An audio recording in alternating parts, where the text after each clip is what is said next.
श्रीराम समर्थ.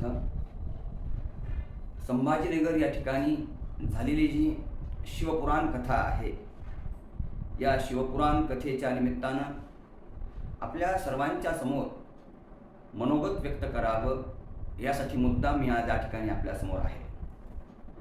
खरोखर छत्रपती संभाजीनगर या ठिकाणी ज्या शिवपुराण कथेचं आयोजन ज्या नवतरुण मंडळानं केलं होतं, खरोखर त्या तरुण मंडळाचं करावं तितकं कौतुक खरोखर कमी आहे. कारण बघा, मी कथेच्या माध्यमातून पण सांगितलं, एक तर संघटन होत नाही, दुसरी गोष्ट संघटन झालं तर ते टिकत नाही, आणि संघटन झालं ते टिकलं तर त्या संघटनामध्ये कधीही एक विचार राहत नाही. आज छत्रपती संभाजीनगर या ठिकाणी जी शिवपुराण कथा माझी झाली, या कथेच्या माध्यमातून दोन गोष्टी मला अनुभवायला आल्या की इतकं सरळ, कुठल्याही प्रकारचा अहंकार न ठेवता सर्वांना अतिशय तन्मयतेनं संघटित होऊन हे शिवपुराण कथेचं आयोजन केलं. त्यामध्ये प्रमुखतः सर्वांचं कितीही जरी कौतुक केलं तरी खरोखर ते कमी आहे.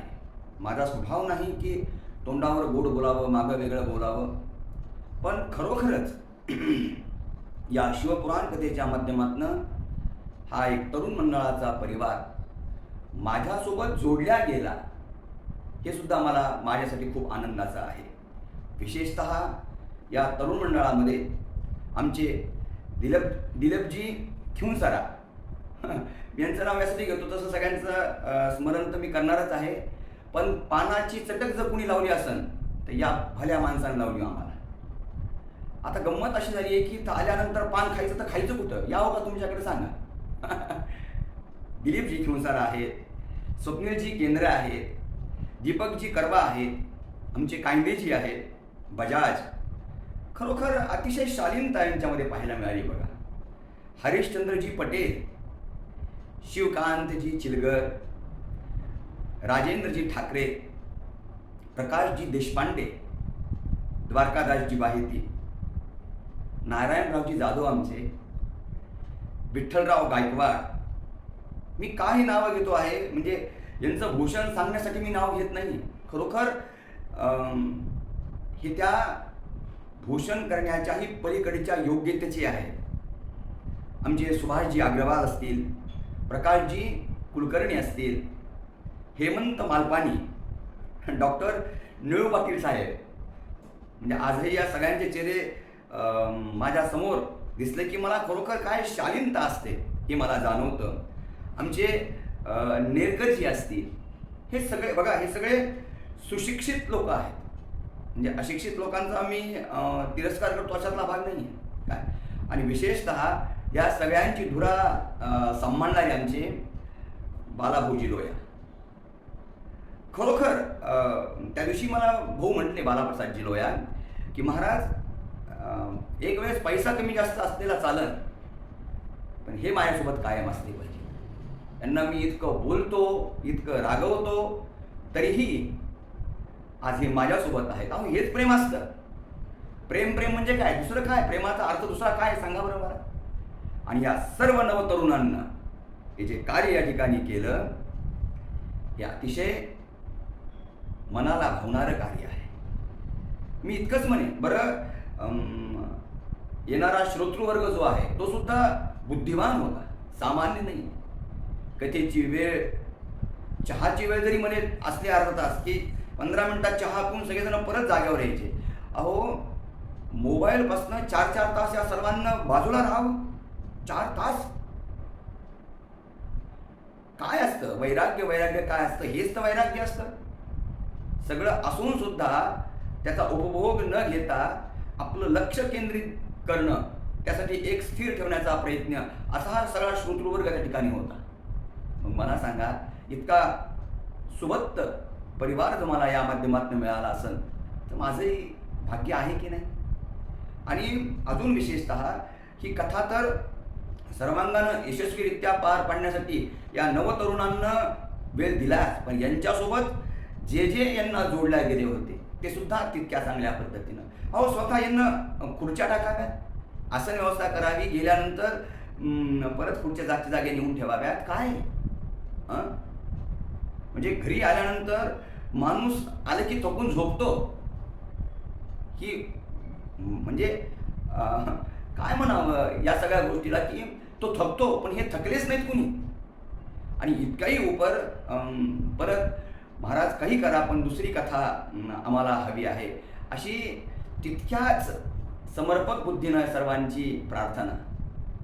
मी का बोलतोय परत परत या सगळ्या गोष्टी, कारण बघा हे सगळे सर्वांगानं सोबत आहेत, पण सर्वांगानं सोबत असून हे सुद्धा तितकेच लीन आहेत, तितकेच संघटित आहेत. त्यामुळे मी भगवान परमेश्वराच्या चरणी इतकीच प्रार्थना करा, हा सगळा आमचा तरुण मंडळांचा समूह गट आणि यांना जे जे कार्यक्रम हे आयोजित केले आहेत ते भविष्यातले सर्व कार्यक्रम यशस्वीरित्या पूर्ण होतील. आणि निश्चितच भगवान शिव आपल्यावर कृपा करतील. अजून एक विशेष गोष्ट बोलायची म्हणजे मला ती बोलल्याशिवाय माझ्या मनोगताची पूर्तता होणार नाही. भाऊबद्दल म्हणजे त्यांची श्रद्धा माझ्या ठिकाणी आहे, त्यांचं प्रेम माझ्यावर आहे, त्यात शंकाच नाही. पण ज्यावेळेस भाऊच्या घरी मी गेलो तर त्यांच्या दोन्ही सुना, त्यांचे दोन्ही मुलं, बालाभाऊबद्दल बोलतोय मी, तितक्या समर्पक आणि समर्पण बुद्धीनं सेवेमध्ये.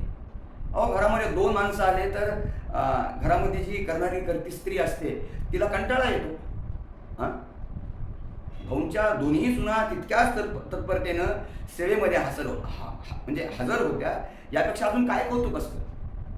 आतिथ्यम हा जो अतिथीचा जो भाग आहे ना, आतिथ्यम शिवपूजनम, या 2 गोष्टी फार महत्त्वाच्या. आणि विशेषतः शेवटच्या दिवशी आमच्या म्हणजे भाभींची आम्हाला एक नवीन चटक लावली ना, काय त्याला काय म्हणते, खिचडा. तो तर मी त्यांना म्हणलं मला पहिल्या दिवशी दिला असता तर बाकी काहीच गोष्टी नव्हत्या म्हणून.